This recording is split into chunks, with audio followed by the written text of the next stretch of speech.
হাদিসের মধ্যে আছে এক সাহাবী উবাই ইবনে কাব রাদিয়াল্লাহু তাআলা আনহু, সাহাবীদের মধ্যে নবীজির সবচেয়ে সুন্দর কোরআন শরীফ পড়তেন যিনি, ওনার নাম হলো উবাই ইবনে কাব।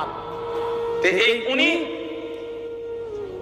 নবীজি একদিন ওনাকে বলছেন, এই সাহাবীকে, যে উবাই এদিকে আসো, তুমি আমাদের কোরআন শরীফ পড়ে শোনাও, বুঝছেন? তখন ওই সাহাবী একটু লজ্জিত হয়ে বলতেছে, ইয়া রাসূলুল্লাহ, আমি আপনার সামনে কোরআন পড়বো, অথচ কোরআন তো আমরা আপনার থেকেই শুনি, কোরআন আপনার উপরেই নাযিল হয়, আমি কোন সাহসে আপনার সামনে কোরআন পড়ি? তো নবীজি বললেন, শুনো, মহান আল্লাহ পাক রব্বুল আলামিন জিবরাইল পাঠাইয়া তোমার নাম নিয়ে বলছে তোমার কাছ থেকে আমি কোরআন শুনতে। এই আমরা স্পষ্ট হাদিসে পড়ছি, বিশ্বাস করেন। এই সাহাবী এটা শুইনা